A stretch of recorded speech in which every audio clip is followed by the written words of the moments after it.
Hello friends, அஸ்ஸலாமு அலைக்கும். ஒரு உப்பு கண்டத்தை வச்சு இது மட்டன் உப்பு கண்டம். இது நான் வந்து இப்போ தண்ணியில் ஊற போட்டு வச்சுருக்கேன், சும்மா ஒரு 10-15 நிமிஷமாக. இப்போ இது ஊறிட்டுருக்குது. நம்ம எவ்வளோ வேணுமோ அந்த அளவுக்கு நம்ம எடுத்துக்கலாம். இப்போ இந்த உப்பு கண்டத்தை நல்லா கழுவிட்டு வாஷ் பண்ணிவிட்டு இதை வச்சு நம்ம ஒரு ரைஸ் செய்யலாம். அது எப்படி செய்யலான்னு பார்க்கலாம்.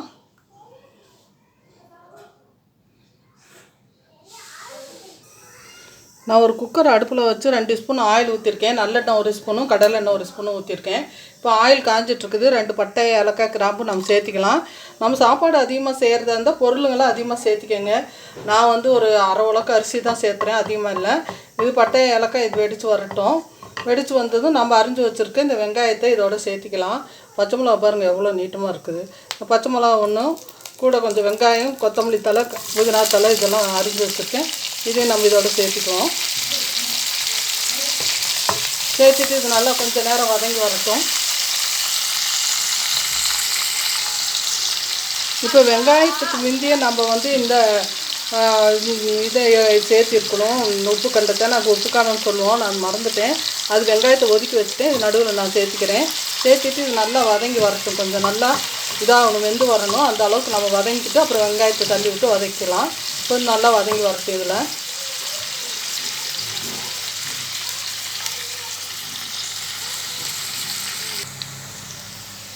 இப்போ நல்லா இது வந்து உப்பு கண்டமும் இது வெங்காயமும் நல்லா வதங்கி வந்துட்டுருக்குது. இன்றைக்கி ஒரு வலிமா விருந்து போகலான்னு நினச்சேன், என்னால் முடியல. அதனால சரி என்னடா செய்யலான்னு பார்த்தேன். சரி வீட்டில் இருந்த பொருளை வச்சு ஏதாவது ஒன்று சமைச்சிடலாம் அப்படின்னு சொல்லிட்டு பார்த்தேன். உப்பு கண்டம் இருந்துச்சு, 2-3 கத்திரிக்காய் இருந்துச்சு.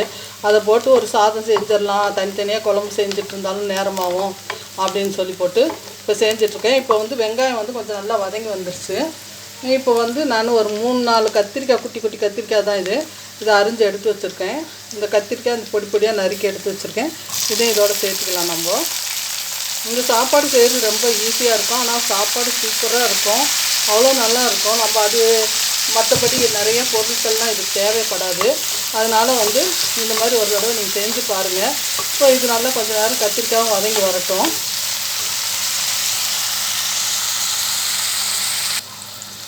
இப்போ வதங்கி வந்துட்டுருக்குது. இஞ்சி பூண்டு பேஸ்ட்டு இந்த அளவுக்கு தான் போடுறேன். நான் வந்து ஒரு 250 கிராம் அரிசி அவ்வளோதான் இருக்கும், அதுக்காக அந்த அளவு சேர்த்துறேன். நீங்கள் உங்கள் ரைஸ் எவ்வளோ எடுக்கிறீங்களோ அதுக்கு தகுந்த மாதிரி சேர்த்திக்கங்க. பிரியாணிக்கு சேர்த்துற மாதிரிலாம் நிறையாலாம் சேர்த்தக்கூடாது. சும்மா மணத்துக்காக கொஞ்சமாக சேர்த்துனா போதும். இது நல்லா வதங்கி வந்துட்டுருக்குது. கொஞ்சம் நேரம் வதங்கட்டும். ஏன்டா அந்த உப்பு காரம் நல்லா வேகணும். அதனால தான் வந்து ஃபஸ்ட்டே இப்போ ஆயிலை வச்சதும் ஆயில் காஞ்சதும் உப்பு காரத்தை போட்டு கொஞ்சம் நேரம் ஒரு 5 நிமிஷம் வறுத்துட்டு அப்புறமேல் வெங்காயத்தை போட்டு நம்ம வறுத்தோம்னா ஈஸியாக ஆகிடும். நான் மறந்துட்டேன். நீங்கள் செய்கிறதா இருந்தால் அந்த மாதிரி செய்யுங்க. இப்போ வந்து இந்த இது இஞ்சி பூண்டு பேஸ்ட்டோடு இது வதங்கி வந்துட்டுருக்குது.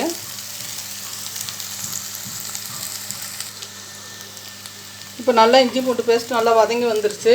இப்போ குழம்பு மிளகாத்தூள் தான் நான் ஃபஸ்ட்டு சேர்த்துறேன். குழம்பு மிளகாத்தூள் வந்து ஒரு ஸ்பூன், சின்ன ஸ்பூனில் 1.25 ஸ்பூன் நான் சேர்த்துறேன்.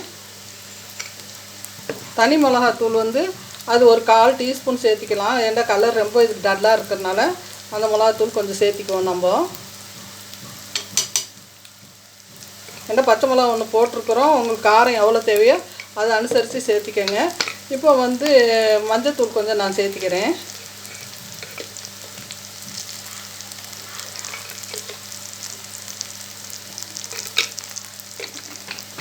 சேர்த்துட்டு நம்ம ஒரு 4 தக்காளி, மீடியம் சைஸ் தக்காளி அரைச்சி வச்சுருக்கேன், அந்த தக்காளி இதோட நான் சேர்த்திக்கிறேன். சேர்த்துட்டு இது நல்லா வதக்கி கொடுக்கலாம். இது நல்லா வதங்கி வரணும். அந்த பச்சை மணம் போகிற வரைக்கும் வதங்கி வரட்டும்.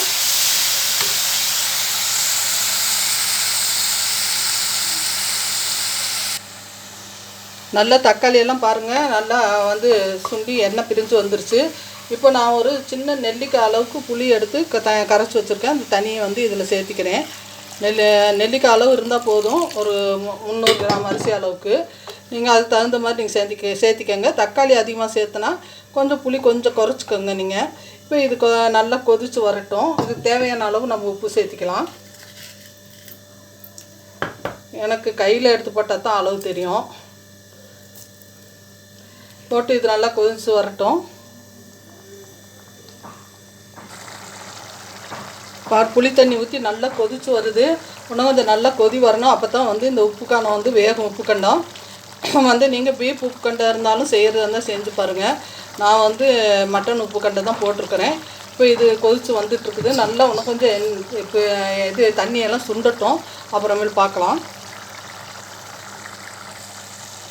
நல்லா சுண்டி வந்துருச்சு. இப்போ வந்து நான் சாப்பாட்டு புழுங்கல் அரிசி தான் எடுத்திருக்கேன். அதுக்கு 1க்கு 1.25 தண்ணி வைக்கணும். தண்ணி இப்போ நான் ஊற்றிடுறேன். இதுக்கு இது நல்லா ஒரு கொதி வரட்டும். இந்த சாப்பாடு செஞ்சு நீங்கள் லஞ்ச் பாக்ஸாகவும் கொடுத்துடலாம், குழந்தைங்களுக்கும் கொடுத்துடலாம், ஆஃபீஸ் போகிறவங்களுக்கும் கொடுத்துடலாம். வீட்லேயும் நம்மளால் முடியலைங்கும் போது பட்டுன்னு இந்த மாதிரி ஒரு சாப்பாடு செஞ்சுட்டு இதுக்கு தயிர் ரைத்தா இல்லை முட்டை அவிச்சு முட்டை ஏதாவது ஒன்று நம்ம பரிமாறிக்கலாம். இப்போ இது கொதி வரட்டும். இந்த தண்ணி கொதி வருது. இப்போ நம்ம அரிசி சேர்த்திக்கலாம். நல்லா தண்ணி 1/2 மணி நேரத்துக்கு முந்தைய ஊற வச்சுட்டேன். தண்ணியை வடிகட்டிட்டு நம்ம சேர்த்திக்கலாம். இந்த சாப்பாடு புழுங்கரிசி தான் இது.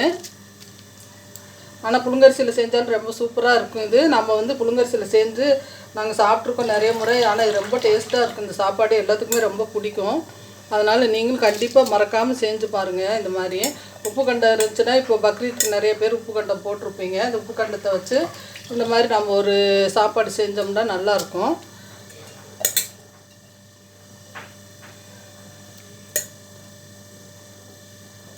இப்போ நான் இது குக்கர் மூடி போட்டு 2 விசில் விட்டு நான் எடுத்துகிட்டு காமிக்கிறேன்.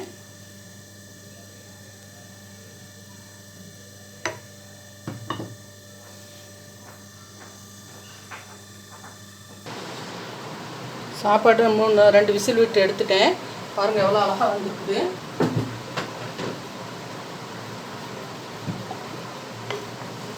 பாருங்கள் நல்லா உதிரி உதிரியாக வந்திருக்கு. உப்பு கண்டமும் நல்லா வெந்துருச்சு. நான் இதை ஒரு தட்டில் மாற்றிட்டு நான் காமிக்கிறேன். பாருங்கள் எவ்வளோ இதாக நல்லா சூப்பராக இருக்குது.